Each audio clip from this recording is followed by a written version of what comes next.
abortion, immigration, national defense, important matters that should factor into your vote this fall. But what issues should be most important? Stay with us today as we're interrupting our scheduled broadcast so John Macarthur can address that question on Grace to You.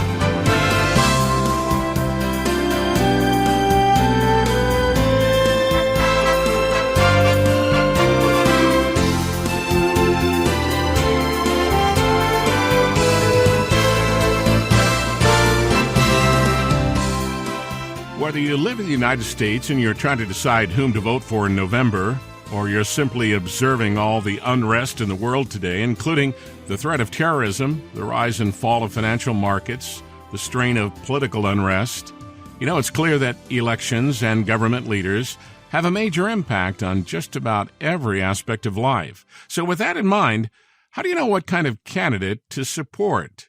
What kind of leadership brings God's blessings on a nation? And what invites His judgment? Today on Grace to You, we're interrupting our normal schedule as John Macarthur answers those questions. We're airing the final part of a timely series that John preached over the past 2 weeks. Who is God's candidate? And we'd like to get you a free copy of this series, including John's sermon from last week. We'd like to get that into your hands, a biblical resource we feel that you can review time and again as the election approaches. To request your CDs, visit gty.org, and I'll have more information for you to contact us right after the lesson. But right now, here's John Macarthur. Does the Bible require anything of rulers, or is it just a theocratic issue? If you're a ruler in the kingdom of Israel, God has requirements, but beyond that, He doesn't care what rulers are like. Is it just that God cares what pastors are like and elders in the church and leaders in the church and really doesn't care about other leaders? The truth of the matter is God has requirements for all rulers, all those who have authority over people. I want to give you 10 characteristics that the Bible requires of a ruler. 1 is worship. 2 is righteousness. 3 is justice. 4 is wisdom. Number 5, honesty. Honesty. John 8:44 says, every liar is acting like Satan. Every liar is acting like Satan. Proverbs 17:7, excellent speech is not fitting for a fool. You don't expect a fool to have excellent speech, much less are lying lips to a ruler. No one expects excellent speech out of the mouth of a fool, nor should anyone expect lies out of the mouth of a ruler. God hates liars. Proverbs 20:28, loyalty and truth preserve the king. And I might add, preserve the kingdom. When liars rule, no one knows what's really going on. Chaos results. Number 6, morality. We go from wisdom to honesty to morality. Look at Proverbs 31. We could look at a lot of things, but look at Proverbs 31. King Lemuel and his mother is giving him some instruction. This is the burden. It's called the oracle in the NAS. It's kind of the burden that his mother had as she realized that her son was going to reign. So she taught him this. What, O my son? And what, O son of my womb? And what, O son of my vows? Do not give your strength to women, or your ways to that which destroys kings. Immorality. It destroys kings. And it did destroy, tragically, the king who had such a wonderful beginning, Solomon, when he asked for wisdom and God gave it to him. He shunned the wisdom of God.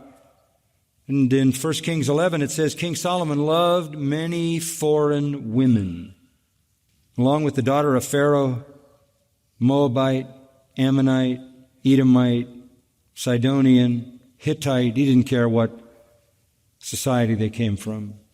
From the nations concerning which the Lord had said to the sons of Israel, you shall not associate with them, nor shall they associate with you, for they will surely turn your heart away after their gods.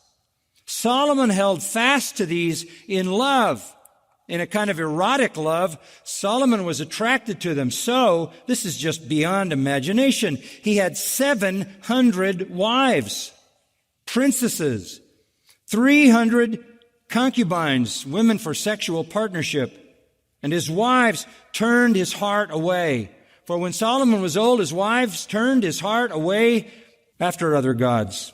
And his heart was not wholly devoted to the Lord his God, as the heart of David, his father, had been. Solomon went after Ashtaroth, the goddess of the Sidonians, after Milcom, the detestable idol of the Ammonites. Solomon did what was evil in the sight of the Lord and didn't follow the Lord fully as David his father had. He built a high place for Chemosh, the detestable idol of Moab, on the mountain which is east of Jerusalem, and Molech, the detestable idol of the sons of Ammon. You know what Molech required, right? If you wanted to worship Molech and appease him, you offered your living baby on an altar. You burned your baby to death to satisfy him. He did all this for his foreign wives who burned incense and sacrificed to their gods. Now the Lord was angry with Solomon because his heart was turned away from the Lord, the God of Israel, who had appeared to him twice. The Lord even says to him in verse 11, because you've done this and not kept my covenant, my statutes, which I have commanded you, I will surely tear the kingdom from you, give it to your servant. And you all know what happened. The kingdom fractured and split.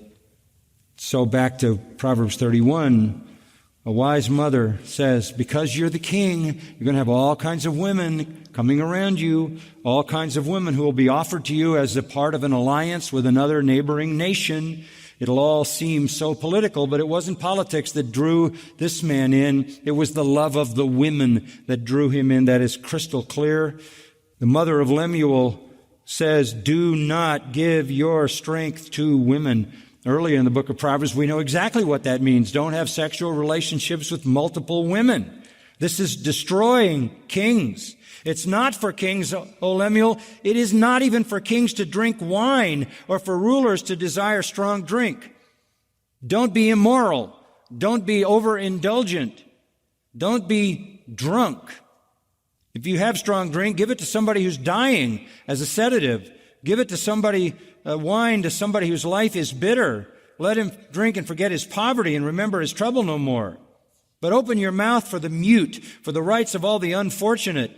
Open your mouth, judge righteously, and defend the rights of the afflicted and needy. And there again, this is the role of all rulers, to defend those who are defenseless.